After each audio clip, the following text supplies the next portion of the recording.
안녕하세요. 전 60대 중반에 작은 식당을 하고 있는 여성입니다.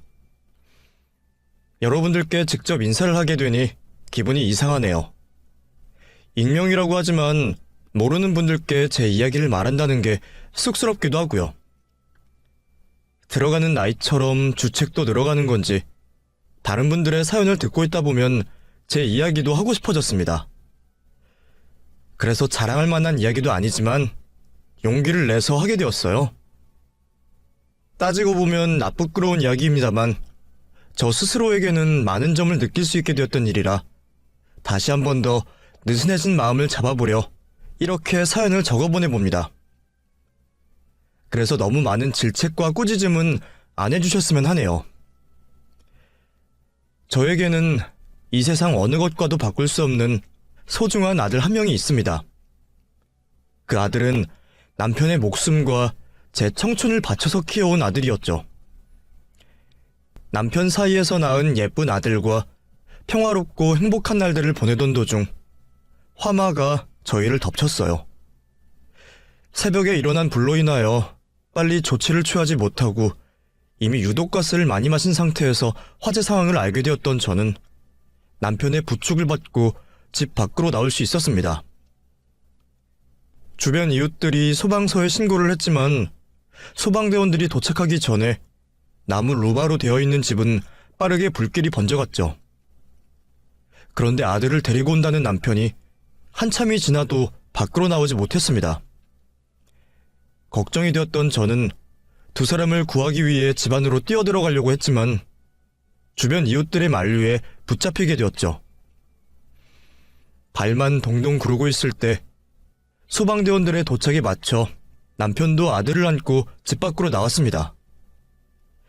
그제서야 이웃들에게 풀려날 수 있었던 저는 아들이 다친 곳이 없는지 확인을 하고 있었죠. 아직 유치원생인 아들은 다행히 불길 하나 스친 흔적이 없었습니다. 아들이 무사하다는 걸 확인한 저는 남편의 상태를 확인했죠. 그런데 남편의 상태가 좋지 못했습니다. 무릎을 꿇은 채 저에게 기대어 있는 것도 겨우 버티고 있었죠. 제가 남편을 보려 몸을 틀자 남편은 그대로 바닥으로 쓰러졌어요. 곧바로 구급차에 실려 병원에 갔지만 상황이 좋지 못했습니다. 불길 안에 너무 오랜 시간 있어 흡입 화상이 있었고 유독가스 또한 너무 많이 마셔 혼수 상태에 있었죠. 나중에 어린 아들에게 들었던 상황으론 불길을 보고 무서웠던 아들이 침대 밑으로 숨었고 그로 인해 아들을 찾던 남편이 불길 속에 오래 있게 된 겁니다.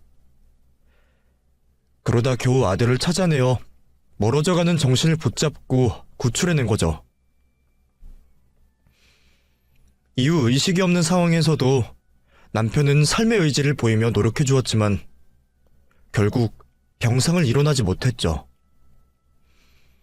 언제까지 제 곁에서 든든한 울타리가 되어줄 것 같았던 남편은 그렇게 세상을 떠나고 말았습니다. 세상이 무너진다는 게 어떤 느낌인지 그때 알았어요. 하지만 무너지는 하늘에도 전 주저앉아 있을 수만 없었습니다. 남편이 자신의 목숨을 바쳐가며 구해온 아들을 위해서 말이죠. 남편을 마음속으로 떠나보내지도 못한 채 전 아들을 위해 살아야 했습니다. 아들을 보란듯이 잘 키워야 먼저 세상을 떠난 남편에게 보답하는 일이라고 생각했고 그래서 그 누구보다 귀하게 키우려고 했죠. 여자 혼자서 일을 하니 형편이 넉넉하진 않았지만 그런 집안 형편에서도 아들에게만큼은 뭐든 제일 좋은 것으로 해주려고 했어요. 아들에게 하는 건 남편에게도 하는 거라고 생각하면서 말이죠. 다행히 아들은 제 기대에 맞춰 잘 자라주고 있었습니다. 학업 성적도 우수했고 혼자 일을 하는 저를 끔찍하게 생각해 주었죠. 아들이 유일한 제 삶의 희망이었고 삶을 살아가는 이유였습니다. 제 말을 단 한 번도 거역하지 않았던 아들은 저와 같이 고민한 대학과 학과로 진학을 하게 되었고 제 자랑이 되어갔죠. 하지만 제가 생각해도 그때 저는 너무 극성이었습니다. 고등학생 때까지는 아들의 모든 걸 다 챙겨준다고 해도 성인이 된 대학생부터 조금씩이라도 아들에 대한 관심을 줄여야 했는데 그러질 못했던 거죠. 옷 입는 것부터 학교 스케줄까지 제가 모두 다 관여를 한 거예요. 그런데도 착한 아들은 다른 말 없이 따라주었습니다. 그땐 그게 당연한 거라 생각하고 있었는데 아들은 마음속에 저에 대한 불만을 쌓아가고 있었던 거죠. 어느 날 아들은 자신에 대한 관심이 부담된다며 줄여달라 부탁을 해왔습니다. 동현아, 내일 과에서 하는 주점 엄마가 걱정되어서 그러는데 안 가면 안 될까? 네? 이미 학과 사람들과 약속을 한 건데 어떻게 빠져요? 그래도 엄마 입장에서는 걱정이 되어서. 어머니, 저도 성인이에요.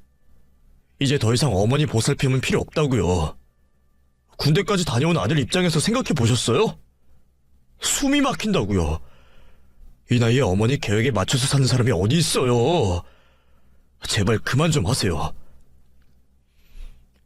숨이 막혀온다고 하더군요. 그 말이 저에게는 큰 충격으로 다가왔습니다. 지금까지 내가 아들을 어떻게 대하고 있었나 되돌아보게 해주었죠. 제 잘못을 인정했고 아들의 뜻을 존중해주기로 했어요.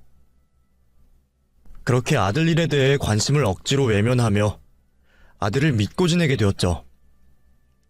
제 걱정과 달리 아들은 제 보살핌 없이도 잘 지내는 모습을 보여주었고 이전에 비해 한결 부담감이 없어진 아들은 저와 전보다 더 좋은 사이가 되어 지냈습니다.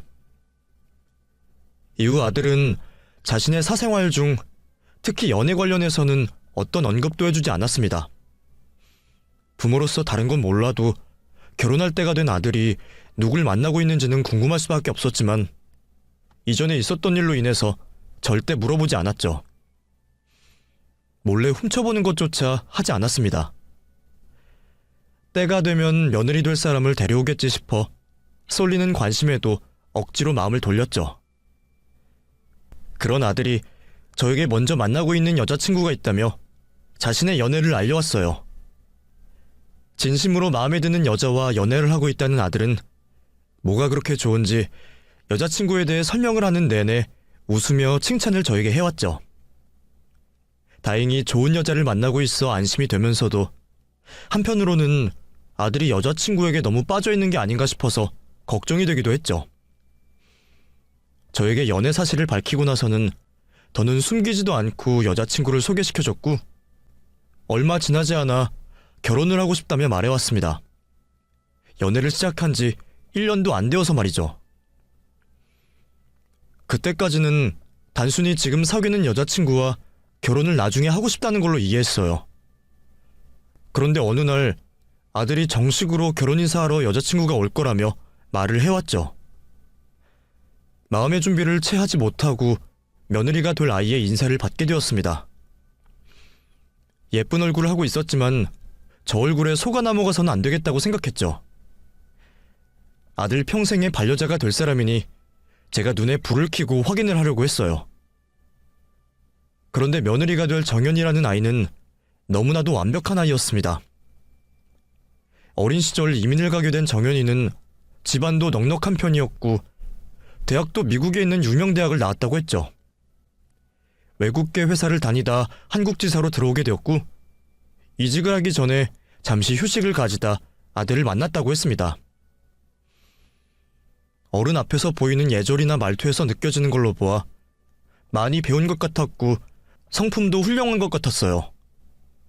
주말에는 보호시설에 가서 봉사활동을 할 만큼 착하기도 했고요. 솔직히 며느리감으로서 이보다 더 완벽할 수는 없을 것 같았습니다. 그런데 눈을 씻고 찾아도 결점을 찾기 힘든 그 완벽함이 저에게는 너무 부자연스러워 보였습니다. 그래서 결혼을 준비하며 기대를 하고 있는 아들에게 조금 천천히 생각하면 어떻겠냐고 말하게 되었죠. 동현아, 그래도 결혼이라는 게 이렇게 급하게 해서는 안 될 것 같은데. 결혼을 아예 무르라는 게 아니고 천천히 생각하면 어떻겠니? 결혼하면 책임을 져야 하는 것들도 많은데 그것들에 대해서도 좀 자유로워지고, 너희 둘이 연애에서만 느낄 수 있는 즐거움 다 즐기고 나서 결혼을 해도 되는 거잖아. 어머니, 좋게 포장해서 말씀하시지 말고 본래 하고 싶으신 말씀하세요. 결국 둘 중 하나 아니에요. 저를 곁에서 떠나보내는 게 싫으시거나 정연이가 마음에 안 드시는 거겠죠. 아니, 그런 건 아닌데 너무 성급하게 결혼하는 것 같아서 그래. 너희 아직 몇 년 더 만나보고 결정해도 되는 일이잖아. 몇 년 뒤에는 어떤 핑계를 말하실 거예요? 그때는 정연이 핑계요? 아님 나이 드신 엄마 홀로 두면 안 된다고요? 대학생 때도 이야기했죠. 제발 저에 대한 기대와 집착 그만 좀 하시라고요. 어머니께서 충분히 밖에서 자랑할 수 있게 잘 자랐는데 이걸로 부족하세요? 다른 부모들은 결혼 못 가서 걱정이라고 하는데 결혼하는 제가 문제인 거예요. 평생 제가 어머니만 바라보고 살까요? 그런 아들의 모습에 전 한 발자국 물러날 수밖에 없었고, 다른 반대 없이 결혼식을 올리는 아들 부부의 모습을 바라만 보았죠. 결혼 이후 아들과 저는 서먹서먹한 사이가 되었습니다. 괜한 소리를 한 저 때문이었죠. 그런 우리 모자 사이를 화해시키려고 했던 사람이 바로 며느리였습니다. 그뿐만이 아니었죠. 며느리는 요즘 사람들과 다르게 시어머니인 저에게 깍듯이도 잘했어요. 어느 시대를 기준 삼아도 효부라고 말할 수 있을 정도로 말이죠. 자신의 품에 작은 것 하나 들어오면 그것도 나눠주려고 했습니다. 모든 것을 다 가진 듯한 며느리가 잘난 거라고는 하나도 없는 저에게 정성을 들여 잘해주니 결혼 전 큰 오해를 한 것 같아 미안하기만 했죠. 며느리에게 받은 것만큼 잘해줄 능력은 없었지만 제가 할 수 있는 건 전부를 해주며 고마운 며느리에게 마음의 표시를 했습니다. 그럼에도 아들은 결혼 전 생긴 불편한 마음을 풀지 않고 있었죠. 두 아이들에게 미안한 마음을 가지고 있던 도중 며느리가 아들과 함께 이민을 가게 될 것 같다고 말해왔어요. 솔직히 심장이 내려앉는 것 같았죠. 그래도 같은 땅을 밟고 있으면 언제든 찾아볼 수 있을 텐데 멀고 먼 미국으로 이민을 가겠다고 하니 불안할 수밖에 없었습니다. 미국으로 가겠다고? 네, 어머님께서 어떤 생각하시는지 알고 있어요. 근데 그 사람 경력에 정말 좋은 기회여서 놓칠 수가 없었어요. 제가 미국에서 지낼 때 알고 지내던 지인인데 미국 내에서 주목받는 회사를 운영하거든요. 그런데 실력 있는 프로그래머가 부족해서 남편을 스카우트하고 싶다고 해서요. 그것도 일반 사원이 아니라 부서 내 책임자로서요. 죄송해요. 이런 말씀 드리게 되어서. 어? 아니다. 자식이 잘 되면 아무것도 안 먹어도 배부르는 게 부모인데 네가 나 대신 고마운 일을 해줬는데 죄송한 표정을 지어. 난 괜찮아. 걱정 말어. 그 말은 진심이었어요. 아들 잘 되는 게 저에게 가장 큰 행복이었기에 섭섭하기는 해도 괜찮았습니다. 아들 또한 저에게 찾아와 쉽지 않은 결정이라고 했어요.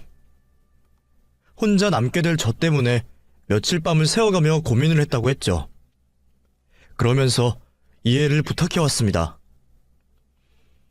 그렇게 말까지 직접 해주니 섭섭하기는커녕 고맙기만 했습니다.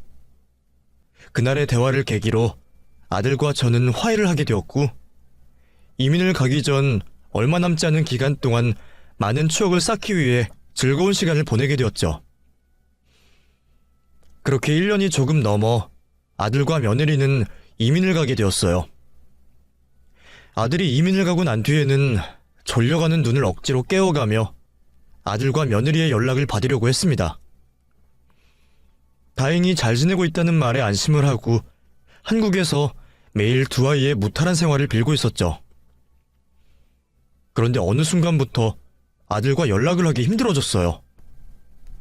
걱정이 되었던 저는 며느리를 붙잡고 물어볼 수밖에 없었죠. 근데 요즘 동현이와는 전화통화하는 게 힘드네? 무슨 일 있니? 큰일은 아니고요.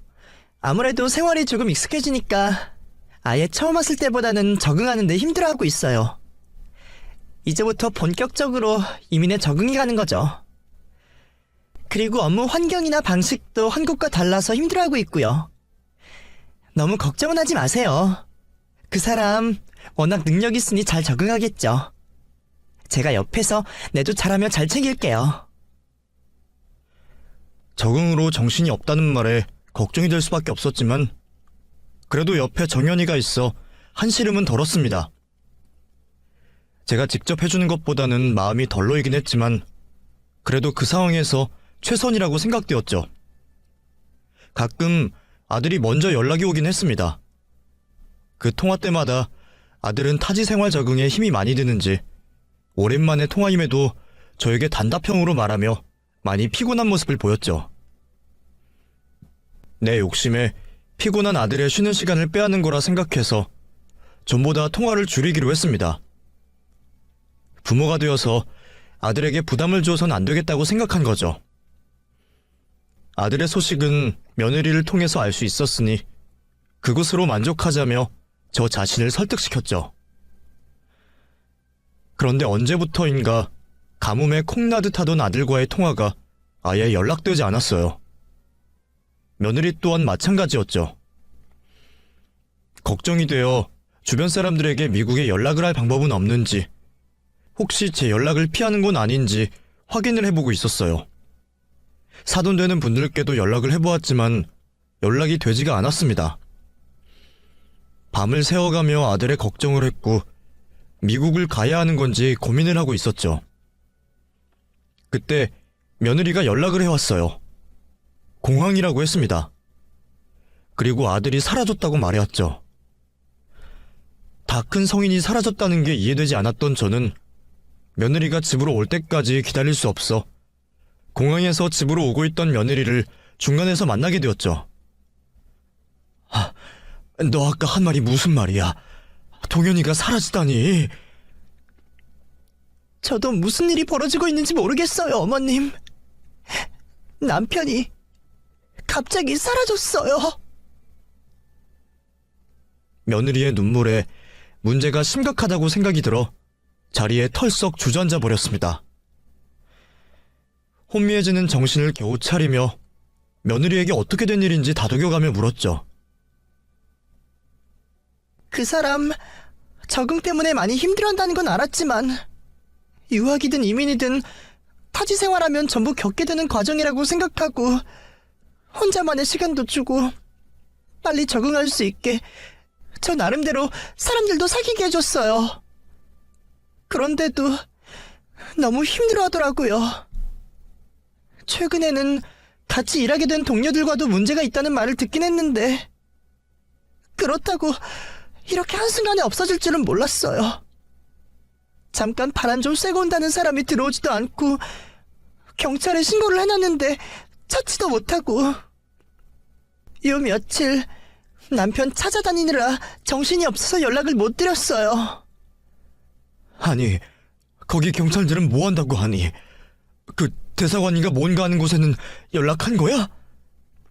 네. 우선 할 수 있는 건 다 해놓고 왔어요.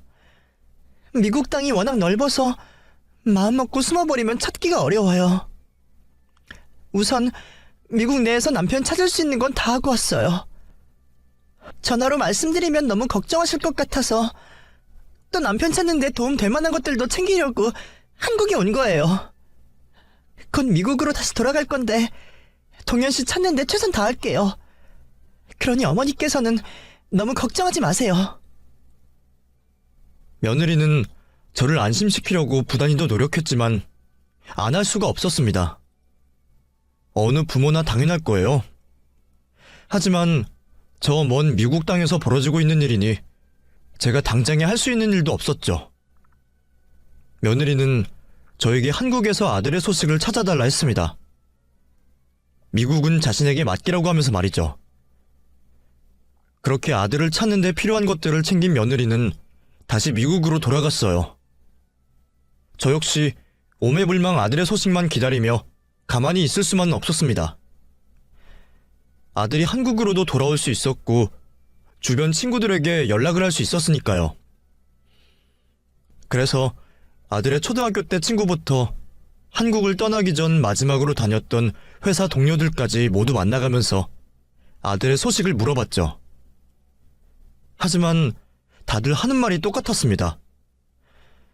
가장 친하게 지냈다고 하는 동창도 이민을 간 후로는 아들과 연락 한 번 한 적 없었다고 했죠. 어떤 사람들은 아들이 외국으로 간지도 모르고 있었습니다. 아무리 돌아다녀도 아들 소식에 대한 정보를 얻을 수 없었습니다. 그건 며느리도 마찬가지였어요. 정신없이 아들을 찾아다니는 건지 연락마저 잘 되지 않았죠.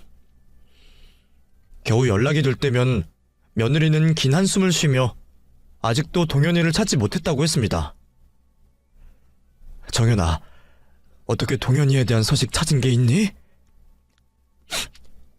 죄송해요, 어머님. 제가 찾아본다고 찾아보고 있는데 제 노력이 부족한가 봐요. 이 사람 정말 하늘로 솟기라도 한 건지 작은 흔적 하나 찾을 수가 없어요. 아이고, 이 녀석 도대체 어디로 숨어버린 거라니. 울지 마라, 아가. 내가 미국으로 건너가마.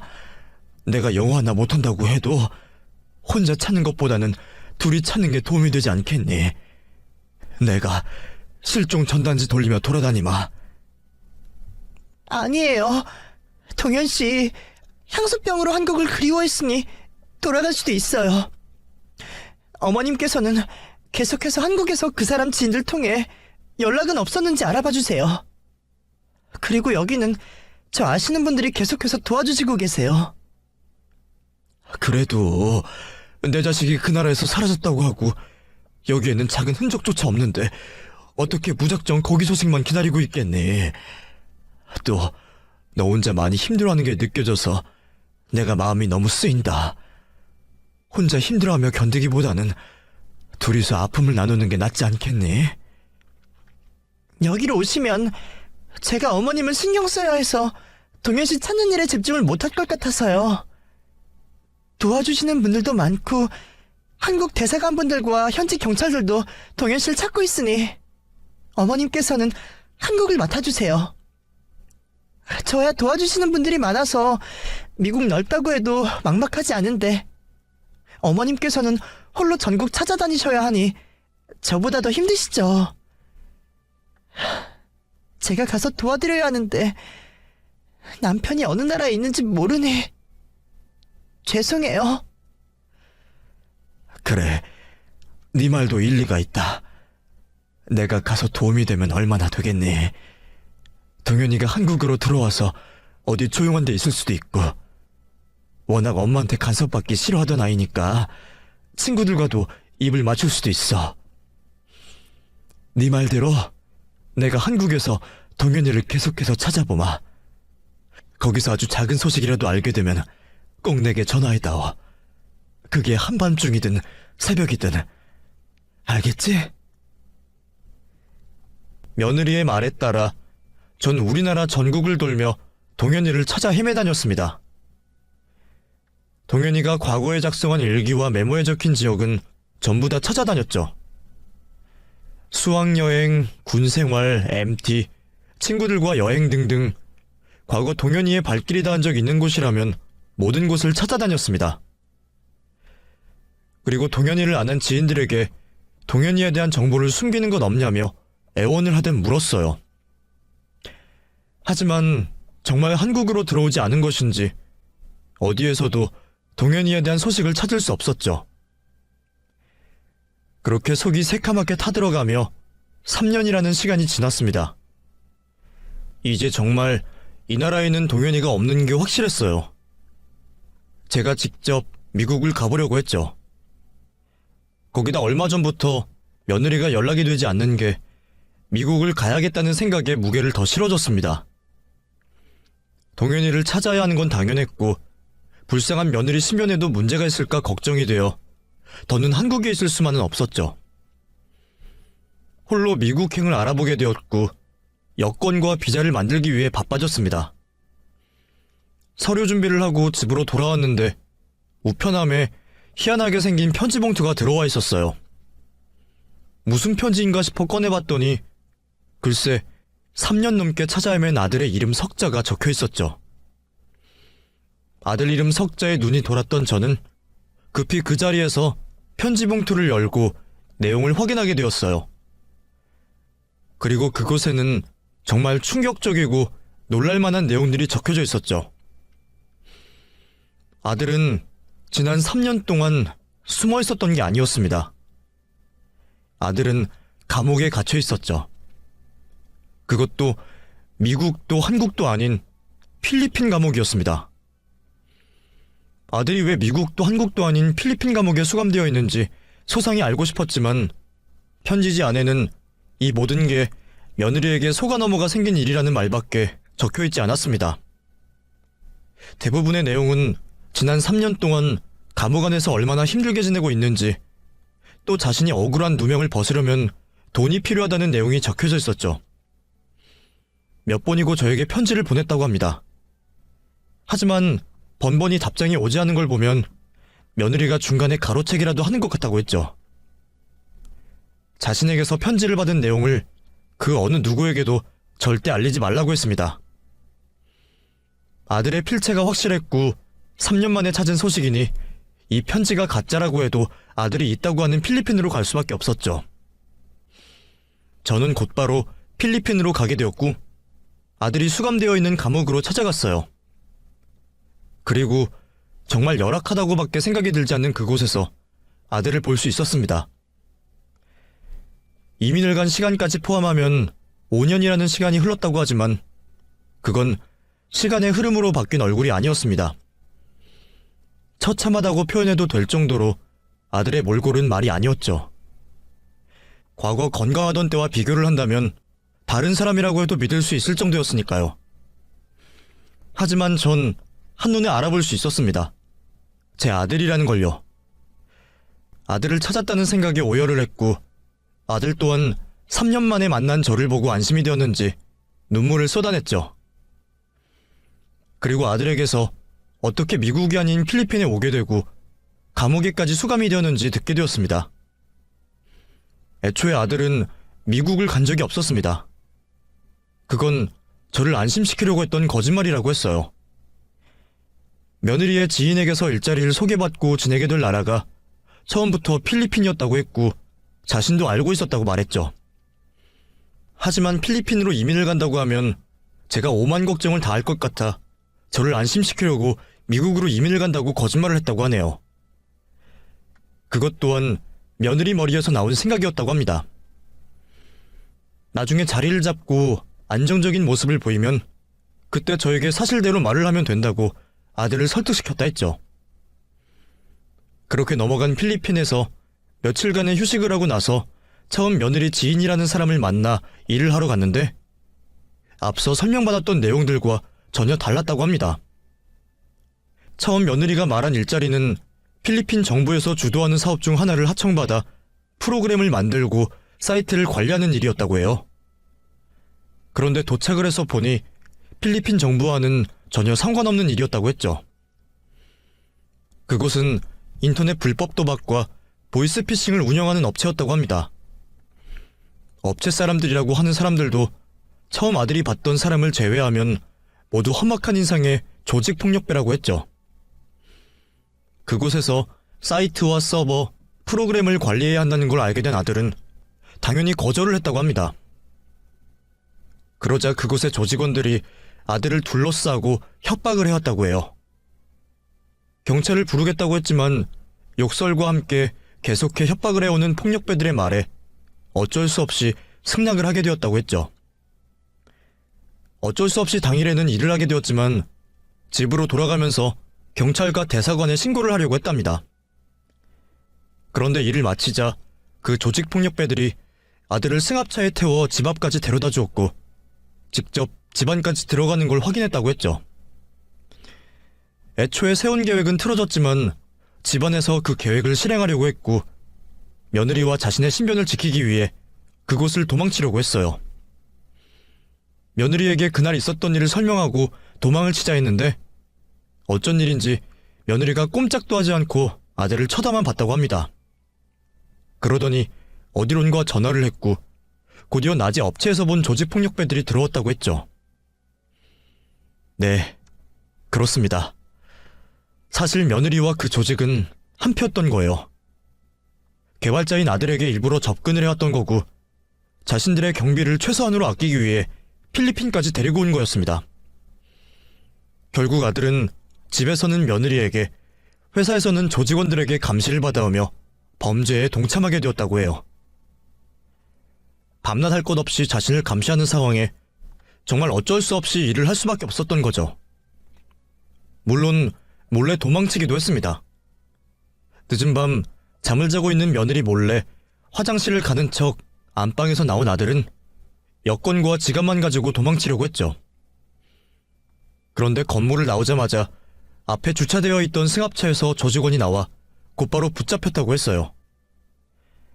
조직원들은 도망치려고 했던 아들을 집 안으로 데려가 무참히 폭행을 했다고 합니다. 그 상황을 며느리는 차가운 눈빛으로 쳐다보기만 했고요. 이후 더 삼엄해진 감시로 도망은 꿈에도 생각할 수 없었다고 합니다. 화장실 가는 시간, 잠시 담배를 피는 시간마저 감시가 붙었고 휴대폰조차 일일이 확인을 받아가며 했다고 했죠.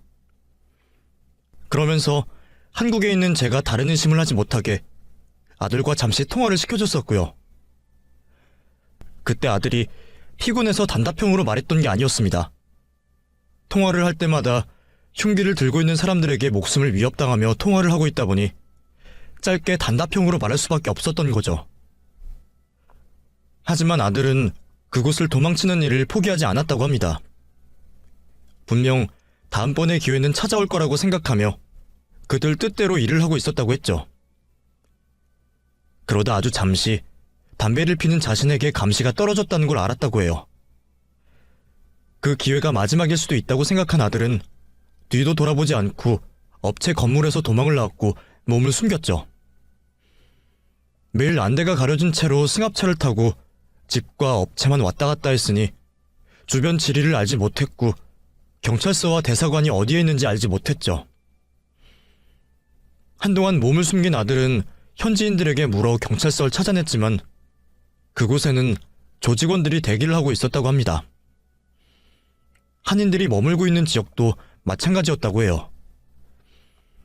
평범한 회사원인 척하고 다니는 조직원들은 아들이 회사 내 범죄를 저질러 찾고 있다며 거짓 소문을 퍼뜨렸다고 하죠.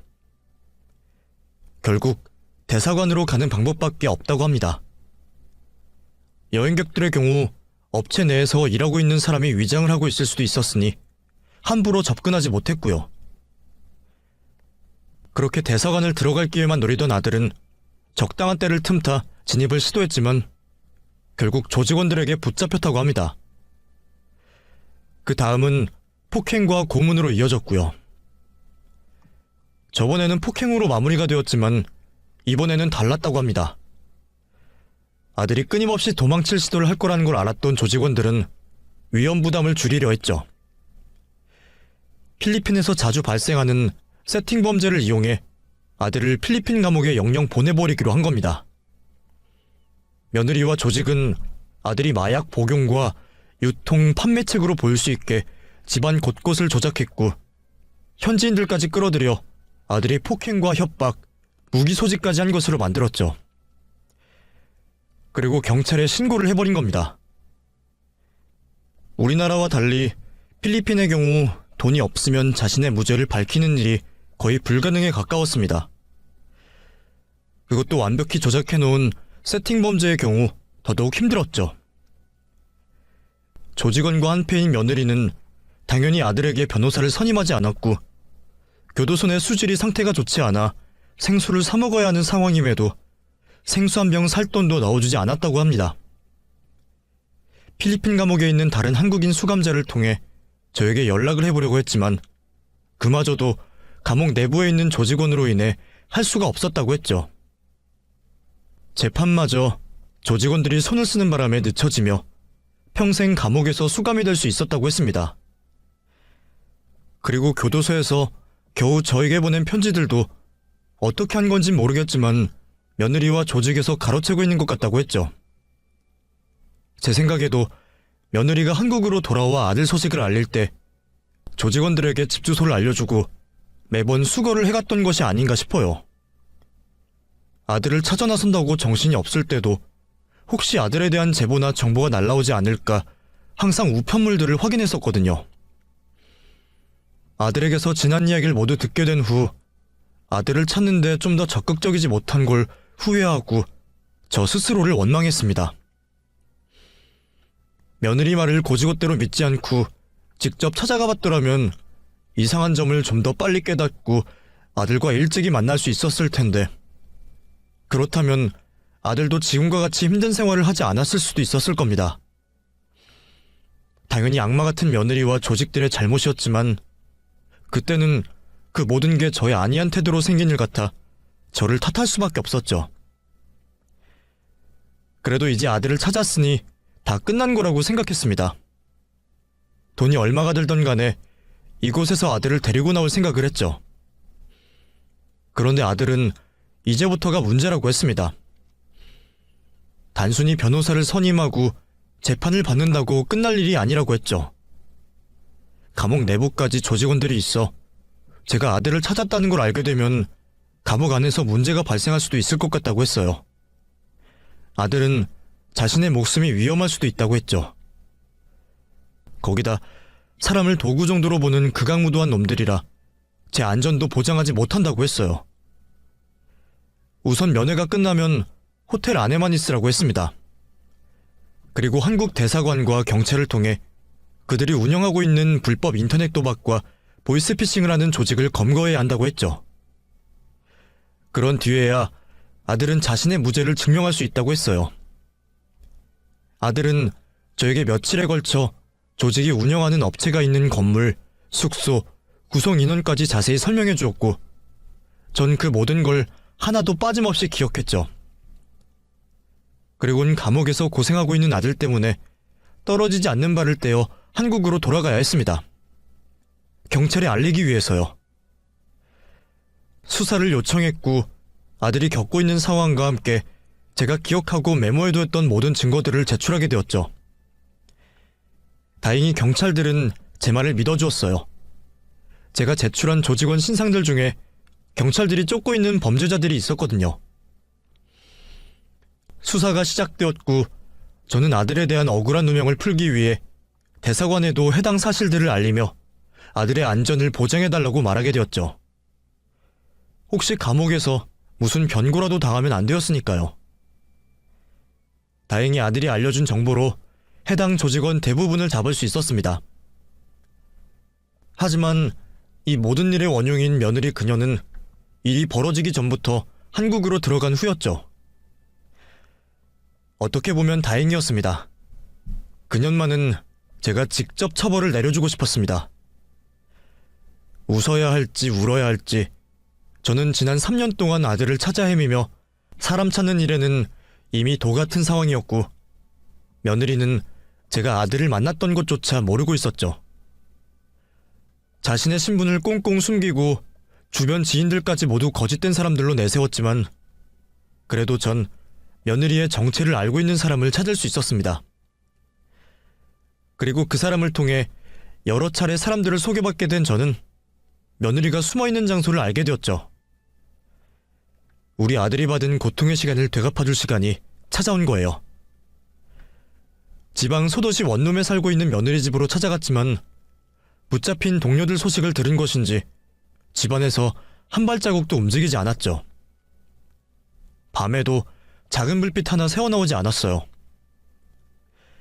며칠 동안 며느리의 집이 보이는 여인숙에서 묵고 있던 저는 새벽 시간 먹을 음식을 사올 며느리를 확인하게 되었죠.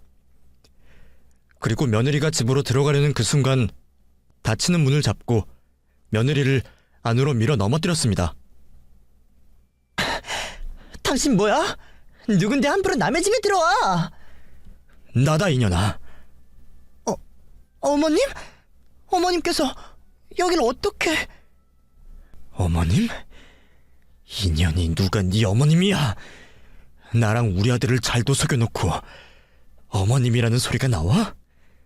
이런 곳에 숨어 있으면 아무도 못 찾을 줄 알았어.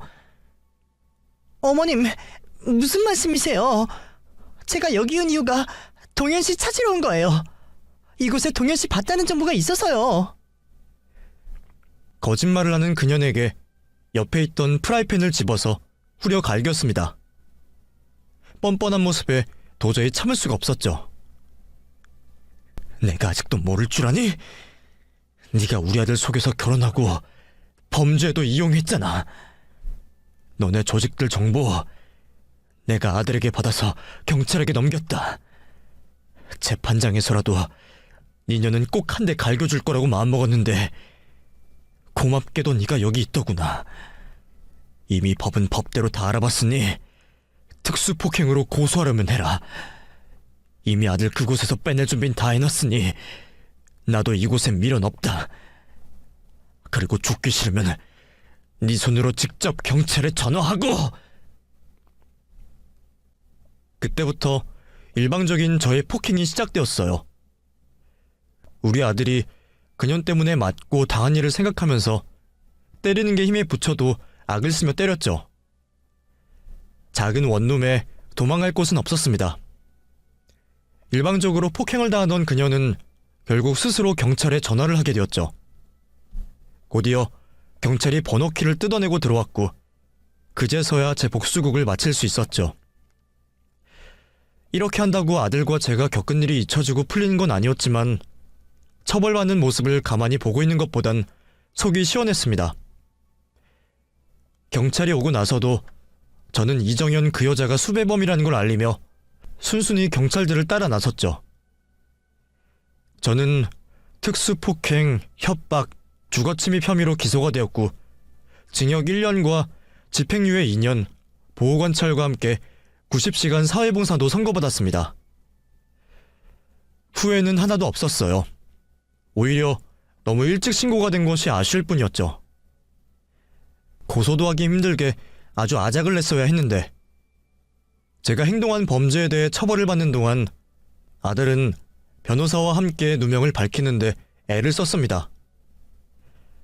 다행히 조직원들에게서 나오는 진술과 정황 증거로 인해 풀려날 수 있었죠. 하지만 그건 필리핀 교도소에 수감된 죄관에서만이었어요. 한국으로 들어오게 된 아들은 불법 도박과 보이스피싱 범죄에 가담을 한 죄로 재판을 받아야 했죠. 목숨까지 위협받는 협박을 받은 것과 함께 범죄에 고의성이 없다는 것은 인정되었지만 처벌을 피할 수는 없었습니다. 그래도 양형을 받아 집행유예를 받게 되었죠. 아들이 구치소에서 나올 때 얼마나 울었는지 몰라요. 이제 정말 모든 것이 다 끝난 거라는 안도감에 평생 흘릴 눈물을 그날 다 흘렸죠. 아들도 저에게 미안해하며 어려운 시간을 자초에 만든 것에 대해 잘못을 구했습니다. 이후 아들은 회복할 시간이 필요했어요. 아무래도 범죄와 폭행에 노출이 된 환경에서 지냈고 그 이후에도 열악한 교도소에서 3년이라는 시간을 보냈으니까요. 정신적으로나 육체적으로 많이 지쳤을 수밖에 없었죠. 회복을 하기만 해도 모자랄 시간에 다 큰 성인이 나이든 부모에게 부담을 줄 수 없다며 아들은 중간중간 아르바이트도 해주었습니다. 다행히 지금은 아들도 과거와 같이 회복된 상태고요. 해오던 일은 그만두고 지금은 저와 함께 작은 식당을 운영하고 있습니다. 큰일을 겪은 만큼 앞으로는 아들과 저 모두 행복하게만 지내려고 많이 노력하고 있어요. 서로에게 섭섭하고 짜증날 일이 있어도 웃으면서 대하고 말이죠. 정말 우리 두 모자 행복하게 살아가려고 합니다. 꼭 그렇게 될 거고요. 이렇게 제 이야기가 마무리가 되었습니다. 한 가지 더 말할 게 있다면 아들 일을 겪으면서 해외의 아들과 비슷한 상황에 놓여있는 많은 젊은 사람들을 보게 되었어요. 각자 상황은 다르지만 범죄를 저지르려고 한 사람들이 아니었습니다. 대부분 돈과 취업으로 사기를 당한 상황이었죠. 이곳에 저와 같이 자식을 둔 분들이 많을 텐데 자식분들에게 이런 위험한 일이 있다는 걸 알려주시고 항상 자식의 세세한 부분까지 봐주셨으면 합니다. 아들과 저와 같은 피해가 없길 바라면서요. 그럼 제 모자란 글솜씨에도 끝까지 들어주신 분들께 감사드리며 이만 글을 마치도록 하겠습니다.